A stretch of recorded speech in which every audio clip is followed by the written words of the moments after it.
Hello viewers, welcome back to my another new video. তোমরা সবাই কেমন আছো? তো চলো এখন তোমাদের একটু বাইরের প্রকৃতি দেখায়। এখন আনুমানিক সকাল 10টা। হেল্পিং হ্যান্ড রুম ক্লিন করছে। আমি তোমাদেরকে চলো বারান্দায় গিয়ে একটু বাইরের আবহাওয়াটা শেয়ার করি, দেন তারপরে রান্নাঘরে ঢুকে যাব। তো কি সুন্দর আবহাওয়া বাহিরের, তাই না বলো? আমি তো আছি এখন 14 তলাতে।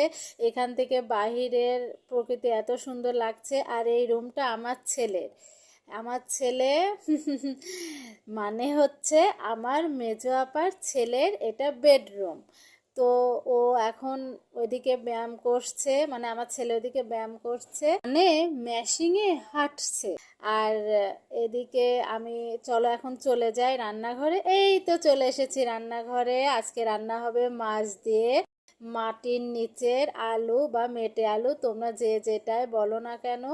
এক একটা এলাকায় এক একটা নাম থাকতেই পারে। হেল্পিং হ্যান্ড ঝাল পেঁয়াজ রসুন সব কুটে দিয়েছে এখন। আর এদিকে গ্যাসের ওপরে প্রেসার কুকারে ডাল সিটি দিতে দেওয়া হয়েছে, কারণ কালার ডাল দিয়ে আজকে বেগুন ঘোটা হবে। তো এখন মাছটাকে সুন্দরভাবে ধুয়ে এতে হলুদ ঝাল লবণ মাখিয়ে ভাজতে দিয়ে দেওয়া হলো।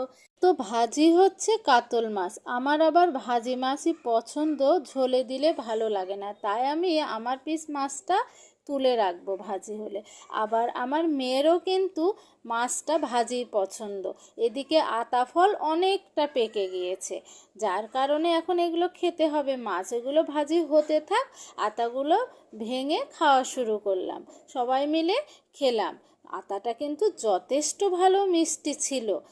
অন পিস 200 টাকা ছিল, কিন্তু মিষ্টিও কিন্তু সুন্দর ছিল। এদিকে বেগুন ঘোটা অলমোস্ট হয়ে গিয়েছে। মাছ ভাজি কমপ্লিট। এটা আমার আপনের মেয়ের জন্য তুলে রাখা হয়েছে, আর এই পিসটা আমার জন্য তুলে রাখা হয়েছে।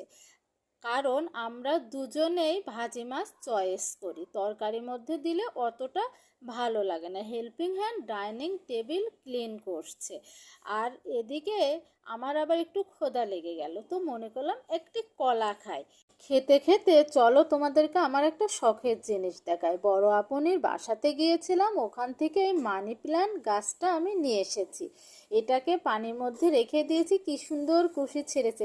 মানি প্ল্যান্ট গাছটা আমি আমাদের বাসায় নিয়ে যাব। তোমাদের সাথে গল্প করতে করতে মাছ রান্না কমপ্লিট, তোমাদেরকে ফাইনাল লুক দেখিয়ে দিলাম। দিকে ডাল দিয়ে বেগুন ঘোটাটাও কিন্তু হয়ে গিয়েছে, আর প্রেসার কুকারে আবার ডিম সেদ্ধ করতে দেওয়া হয়েছে, বাচ্চারা সবাই খাবে। তো এই তো তোমাদের সাথে গল্প করতে করতে ভিডিও শেষ পর্যায়ে চলে আসলাম। আজকের মতো খোদা হাফেজ।